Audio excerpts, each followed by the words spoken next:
Hey guys, I'm Shelby, host of Addicted to Crime podcast. Join us for deep, chilling dives into the evil nature of criminals, and let's take a closer look at their early life and background to see how they got to the day of the crime. This podcast was created in hopes you pay closer attention to your surroundings and hopefully stay safe. You can find us anywhere you get your podcasts or else on the website www.addictedtocrime.org. Happy listening, thanks for your time, and stay safe. Find other great podcasts like this one at podmoth.network.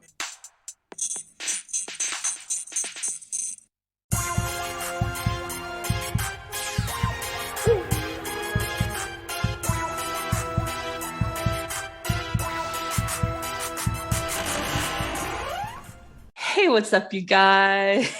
I'm Kathryn. And I'm Hayley. And we are Saturdays for the Ghouls, a Podmoth podcast. And we are joined by another podcast, the Cruelty Podcast. Would you like to introduce yourselves? Yes, I'm Lillian, and this is my next door neighbor, best friend, Willow. Hello. Hi. Hi. They're joining us for True Crime Podcast weekend. So we're just going to hop right into it if you guys don't have anything else to say. We good. We good. Okay. We good.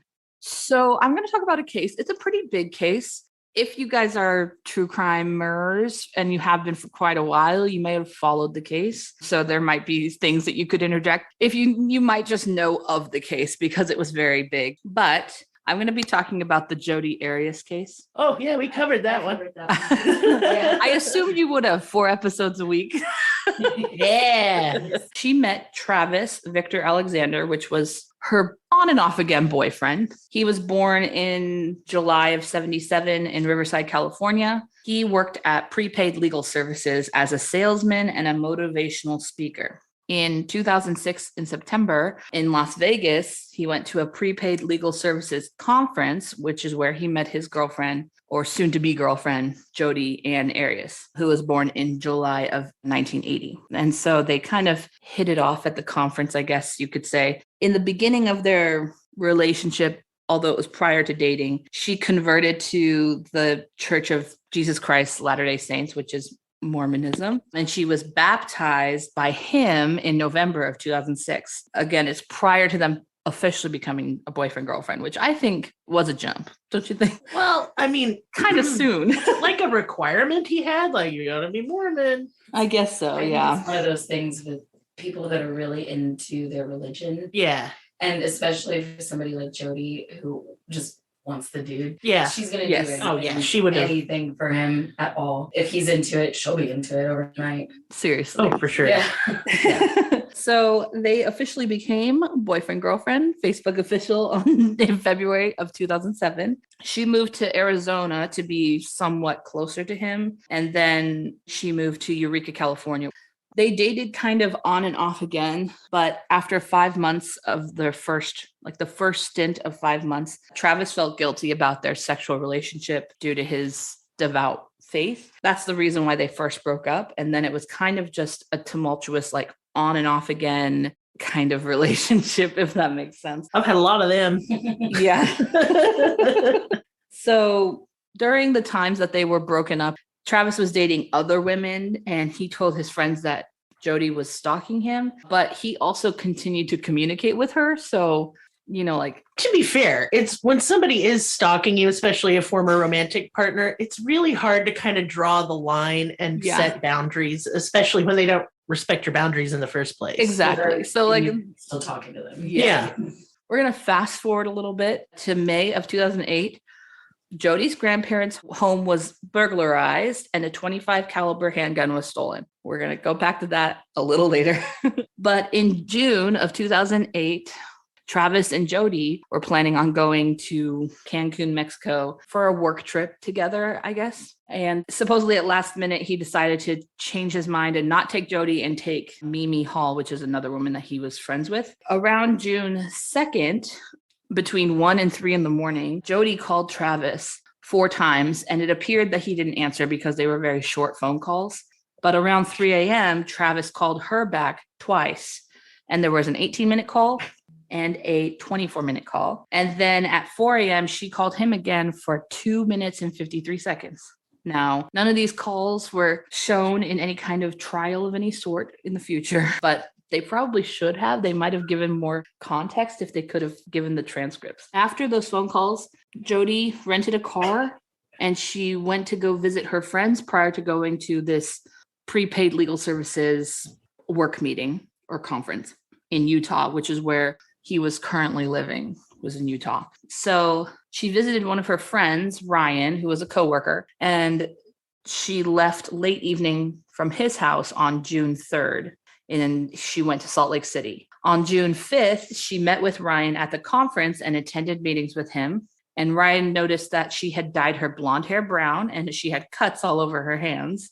And then she left Salt Lake on June 6th to return home. And on that trip home, she made many calls to Travis, which was like kind of worried about where he was because he wasn't at the conference. Yeah, and I don't think he answered any of those calls. Yeah, I think that something Weird. happened on the 4th, and we're going to go back to that page. So on the 4th of June, his friends were concerned because he had missed really important work meetings. And so on June 9th, they went to go check on him at his home. And upon entering, they found pools of blood leading to his body in the shower. And they called a 911 like a normal person would. Like you do. Yes. And they implied that Jody was stalking him in the 911 call. And they all expressed very negative vibes about the relationship and about Jody. So his body was found with 27 stab wounds and a slit in his throat and a gunshot to his face. Jody insisted that she hasn't seen him since April of 2008. During the investigation, they found a digital camera, which was also posted all over social media during the trial. But the digital camera had photos of them in sexual poses and stuff like that that were time-stamped on 6/4 of 2008 at about 1 p.m., 1 in the afternoon. The last photo of Travis alive was of him in the shower at 5:29. And then the next photo looked like it was an accidental photo of a person bleeding out, which they assumed was him, but they couldn't really tell because it was an accident. Isn't the photos like something like the reason you chose that case because you remember seeing it back when the trial started? Yes. Yeah. The photo of him in the shower, like looking directly at the camera. Yeah. That was the one that like is just so haunting. Yeah, because he looks not happy. He looks scared. He looks terrified. It looks like he got caught in the moment. Yes. It looks like she showed him the gun and then yes. took the photo. I agree. It's terrifying. Yeah. Yeah, she like dropped the camera and then it took a bunch of photos as she dropped, or it took one photo as it dropped. Yes. And yeah. showed Those photos are the thing. Like, I don't think I followed the case as intently as some people did, but those photos are things that I did remember, like being posted everywhere in the news and on social media. And that It's one on of him in the clickbait, shower Yeah. is the one that I remembered a lot. Because of those photos, though, they were able to kind of determine the time of death. There was also a bloody handprint on the wall in the hallway with both Travis and Jody's DNA. So her first claim that she hadn't seen him since 2008 in April was obviously false there at that point. So as evidence piles on against her, her story obviously changes throughout the time that they had her trial. So she also claimed that potentially it was 2 intruders that came into the house and attacked them and killed Travis. But then why wouldn't she had like intruder theory was so stupid. It was. Right. Yeah. Right. So that was unrealistic for sure. Okay. So she was on July of 2008. She was indicted for first-degree murder and she pled not guilty on September 11th. In January 2013, the trial began. And they initially tried to get her to get the death penalty. And in February 6th, she also claimed that she killed him in self-defense. There were a couple things that were a little damning in the trial, though, that happened. The first thing was the rented car that she rented to take to Utah was returned, and the clerk testified that there was no mats in the car when she returned it and that there were red stains in the front and the back seat. Something in me was like, I don't own a rental car business, but you would think that they would have something about like red stains in the seats potentially being tested before you clean them, but they didn't, I guess. So the side of the car had been cleaned, and by the time that he testified to that, they couldn't check the car or check those stains. And then also there was no proof that there were mats before she rented it. So unfortunately, that testimony was not as damning as it could have been. During the trial, though, Ryan testified, which is the guy that she met up with prior to getting to Utah.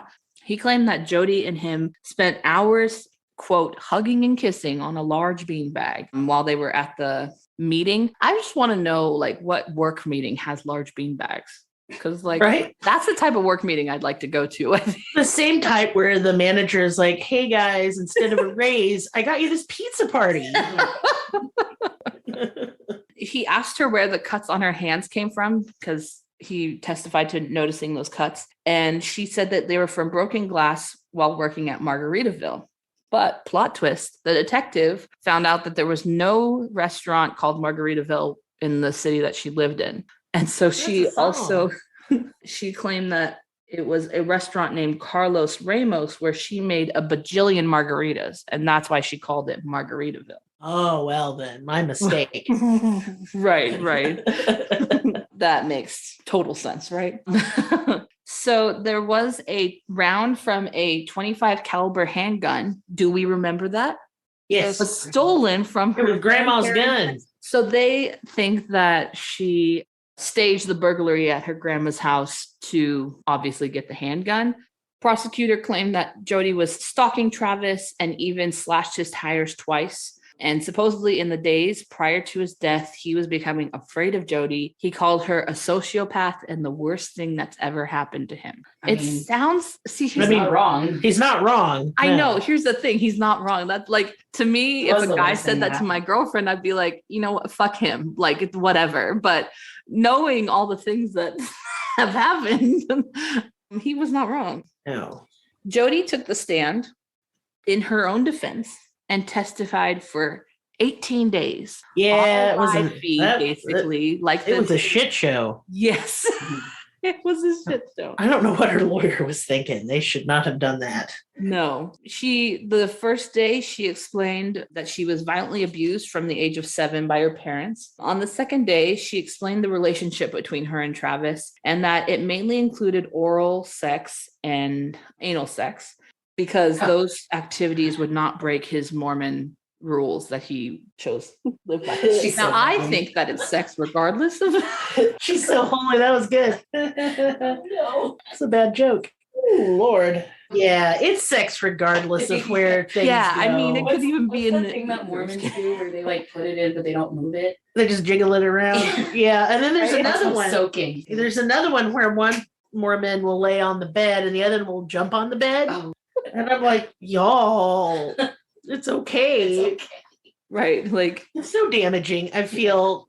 But anyway, that's a whole nother kettle of fish. That is a whole nother thing. I mean, it is very damaging to grow up in that, like, damning sex throughout everything you do childhood. Yep. So she did eventually say that they had regular sex, but it was very infrequent that they would have regular sex. The prosecutors also had a tape that Jody recorded of them having phone sex without Travis's knowledge. And the case aside, if I had phone sex with someone and anyone ever heard that and recorded it, I'd be mortified. I'd be proud. I'm just going to own it. It's 2007. You know how she had to like record that? She had to put her little phone on speakerphone next to a tape recorder. Yeah. Like we didn't have like screen recordings. No. So she had to do this with so much. It was her greatest hits. And she was proud of that. And the whole courtroom had to hear it. It was so gross. And then that one recording had to be played in front of people or millions of people online. Like, I'm sorry, I could never live that one down myself. Did you hear it? Have you listened to it? No. Oh, girl, it is so bad. It's like really bad. It's not good. Ooh. It made me have secondhand embarrassment. Well, and then she brings in like trying to be childish play too. Yeah, it's gross. It's very not good. She's a very bad person. She is, yeah, for sure. Yes. Gross. But the fact that they played it in front of everybody and she had to just sit there while the whole fucking courtroom heard her sex tape. That's so awful. Good for her though. And she deserved that. She said that she recorded it so that she could, I don't know technically if she said this, but it was that she recorded it so she could embarrass him in front of his Mormon like peers and friends. Did. Yeah. She ended up doing that. She also said that Travis pedophilic desires for boys and girls, and that she tried to help him with that, which is apparent from the sex tape that you mentioned. Yikes. Which is super gross. But forensic analysis has went on his computer and found no evidence of pornographic material. And I don't know. She was role playing being 16 and losing her virginity to him. Right. So it wasn't necessarily pedo. There's another word for it. Hebephilia. Yeah, that's what it is. Yeah. So okay. I'm not saying that that's better or worse or whatever. No. It is what it is. Still a little. But that's what gross. she was playing. But I mean, It was still gross. in the kink community, age play is a thing, and I'm not going to yuck anybody's yum if people aren't doing anything illegal or violating anyone's consent, and everyone's an adult. Yeah. Would I do it? Barf, no. Yuck. Barf, no. But hey, I'm not. But I don't she want- was you know. setting up the entire scenario. Yes, So that it was all like- on her. I That think it was her right. idea. Yeah. Right. Yeah. I just feel bad for him. Yeah, for sure. Jody also testified that their relationship had become more abusive, both physically and emotionally. She claims that he body slammed her on the floor and then said, "Don't act like that hurts," and proceeded to kick her in the ribs. And then that's when she said she claimed that she killed him in self-defense because he attacked her when she dropped his camera. But from the drop, we know that he was already pretty bloody. At the point when that camera took the picture, that would have been probably the drop that took the picture. The evidence does not support her BS. No, really? No. So because this was at least the third different story that she had told, it completely affected her credibility with the jury. So it didn't turn out very well for her, obviously. And Travis's other girlfriends, they claim that he never was violent or angry with them. So those kinds of claims from Jody seemed strange. And also in a case where someone's being stalked, they might be more aggressive. It's called reactive abuse. Exactly. So like, it's not necessarily, I don't know. Yeah. You know what I'm saying? Like, it's not necessarily. She lied through her teeth every second she got. So I don't really trust anything that she says. Right. And with his roommates and everybody vouching for him. Yeah. Right. Usually I always believe the victim, but absolutely. in this case, He was the victim. Yeah. Yes, so I believe him. Yeah, exactly. Yeah. Mhm. So Jody, one of her last statements before she was convicted was, "No jury's going to convict me because I'm innocent. You can mark my words."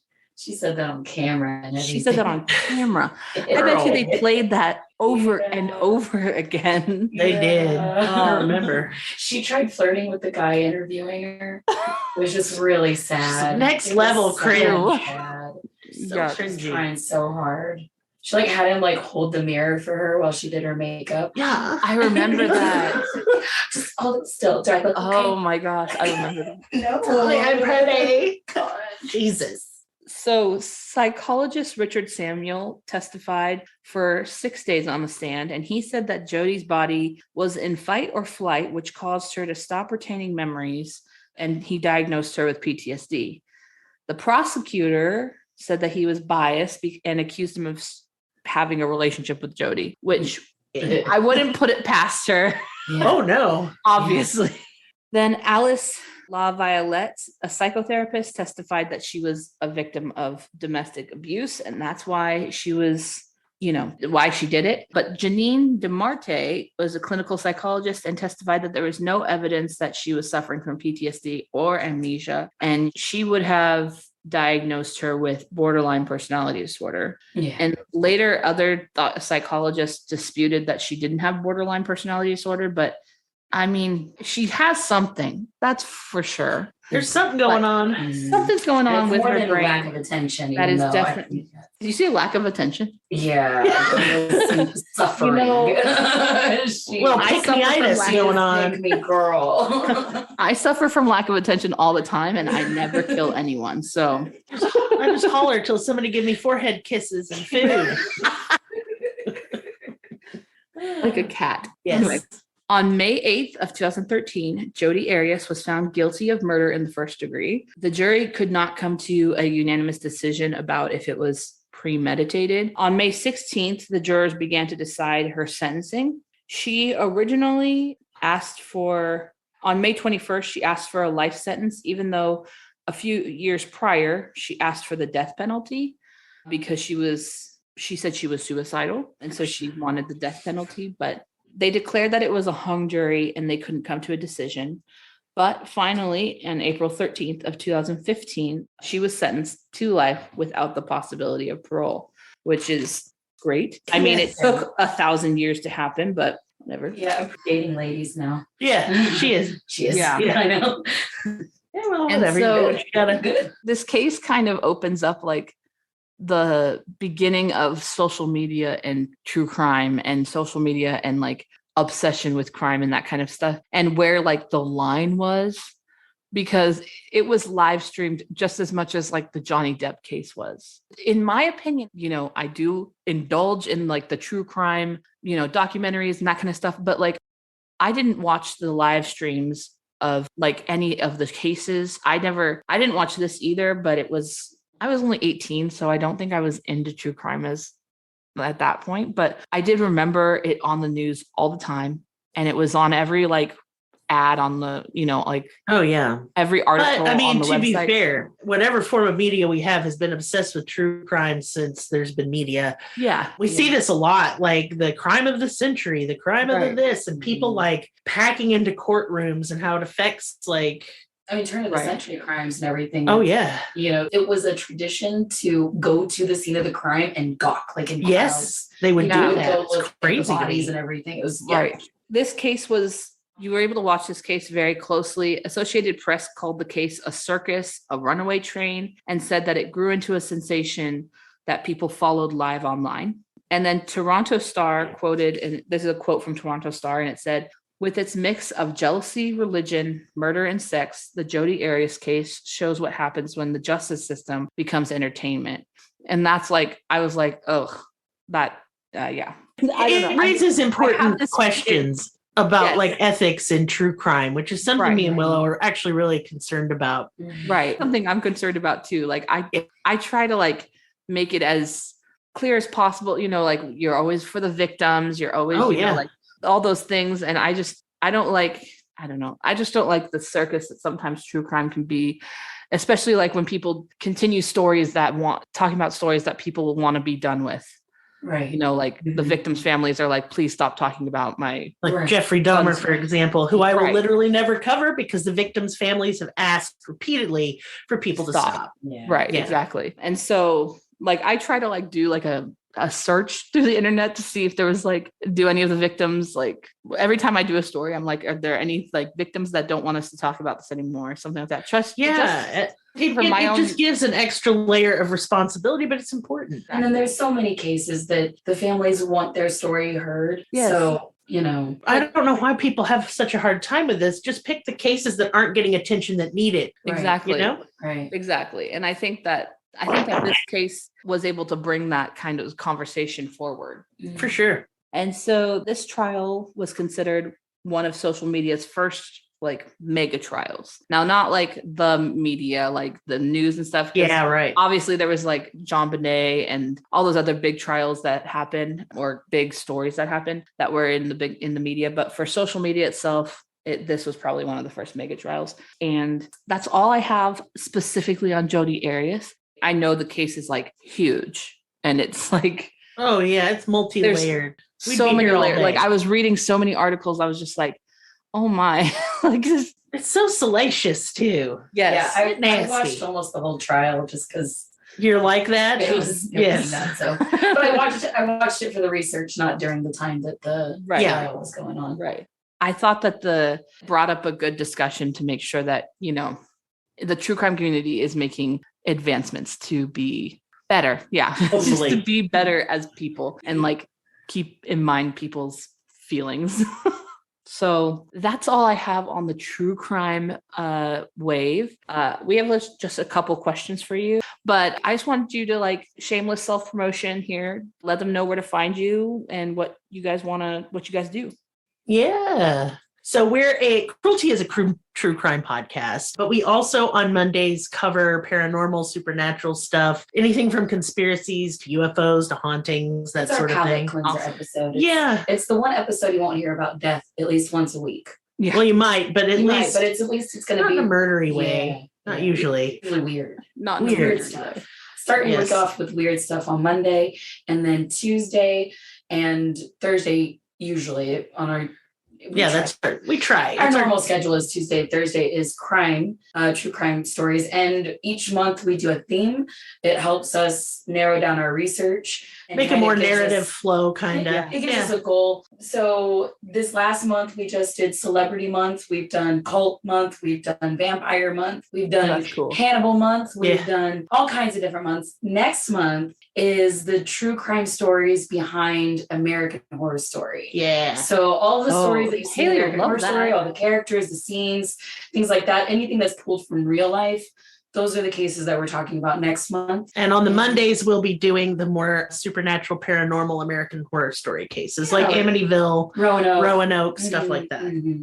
Wow. So, yeah, we have fun with it. We're next door neighbors, so we hang out all the time anyways. It's like having we all live in one house, basically. Yeah. So it's after COVID and everything, after lockdown and stuff, it just made more sense. We were a quarantine. Aww. Stop teaming. No, and I'm going to plug our Patreon real quick. Yeah, because we do an extra episode every week. Pour it Patreon. out as hard as I can. Yeah, so patreon.com/cruelty. We have an additional episode every week that does not follow the theme and can be about kind of anything. Anything we want to talk about. We do take case recommendations from our patrons. Any suggestions, we try and do those. We have a pretty active Discord, and anybody's welcome to join that. And our link tree is linktree/cruelty. Our Discord is in there, so people are free to come and hang out. Yeah, that's us.